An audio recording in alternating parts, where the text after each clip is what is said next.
Dans cette capsule, on va parler d'écoulement souterrain. Plus particulièrement, on va parler de réseau d'écoulement.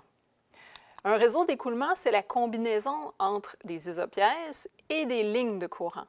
Donc, les deux se rencontrent à 90 degrés et pour former le réseau d'écoulement et former des tubes.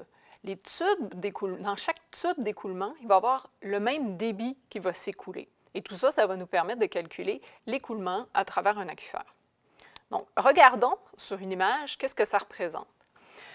On a ici un dessin en coupe d'un aquifère très simple où l'eau s'écoule de la gauche vers la droite à travers un matériau homogène.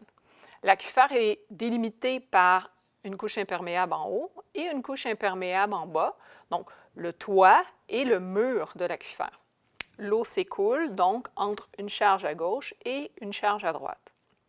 L'aquifère se développe aussi dans l'autre dimension, donc perpendiculairement à l'écran ici, et on a indiqué que c'était sur une distance L, petite L. Donc, comment on construit un réseau d'écoulement? Donc, quelques étapes. D'abord, on va commencer par identifier les frontières de notre système d'écoulement. C'est ce que je viens de définir un peu ici. Donc, l'eau s'écoule entre deux couches imperméables et de la gauche vers la droite. Ensuite, on va identifier les pertes de charge. Donc, on a identifié la charge en amont. Sur le dessin ici, on a écrit 100 mètres. Et la charge en aval, donc sur ce dessin ici, 40 mètres. On a des équidistances qui doivent être identifiées à partir de là. Donc, une équidistance, c'est la distance qui va séparer deux isopièces. Et la valeur logique à utiliser ici, c'est la valeur de 10. Donc, entre chaque isopièce, on va perdre 10 mètres de charge.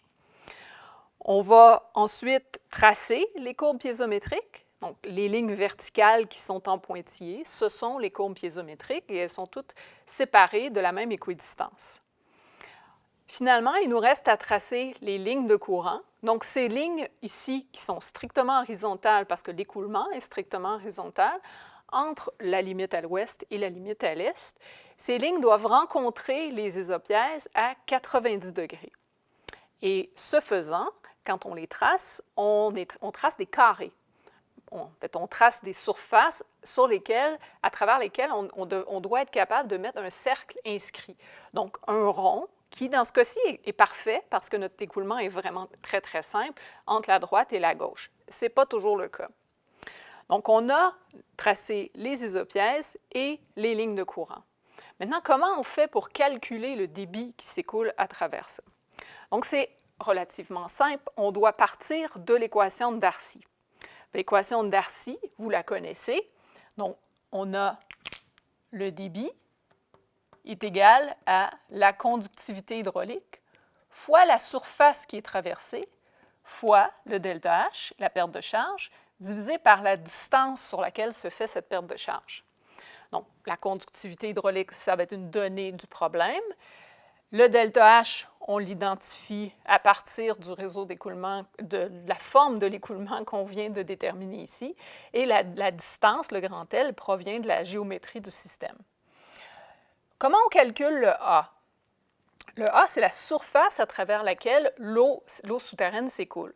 Donc, c'est la limite à gauche du dessin fois la profondeur de l'aquifère, qui est le petit L dans l'autre dimension.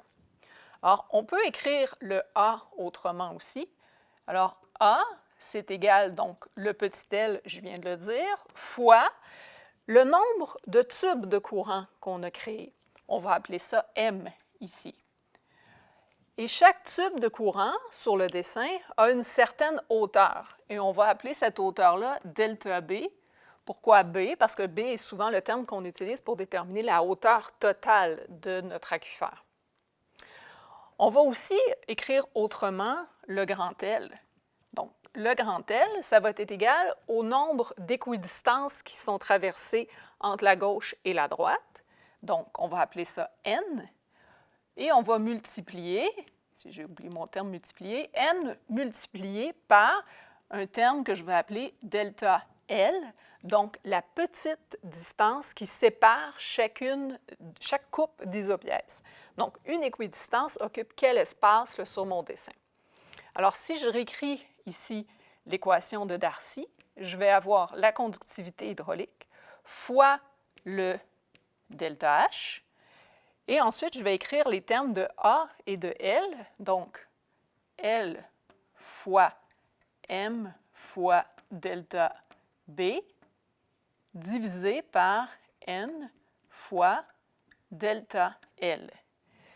Comme en traçant les isopièces et les lignes de courant, j'ai tracé des espaces qui sont à peu près des carrés, mon delta B et mon delta L doivent être sensiblement les mêmes. Donc, ils se simplifient dans l'équation. Donc, il me reste, pour calculer le débit, de mettre la conductivité hydraulique fois le delta H fois L, la largeur de mon aquifère, fois M, le nombre de tubes de courant, divisé par N, le nombre d'équidistances qui sont traversées. Avec cette équation-là, je vais être capable de calculer le débit à travers n'importe quel réseau d'écoulement. Dans ce cas-ci, un réseau extrêmement simple, mais je peux avoir des réseaux plus complexes. En fait, ils sont généralement plus complexes, les réseaux. Ici, on a l'exemple d'un réseau d'écoulement sous un barrage, où le réseau d'écoulement nous permet de voir la zone où on a de la recharge. Donc, l'écoulement se fait vers le bas, sur la gauche du dessin, dans le réservoir en amont du barrage.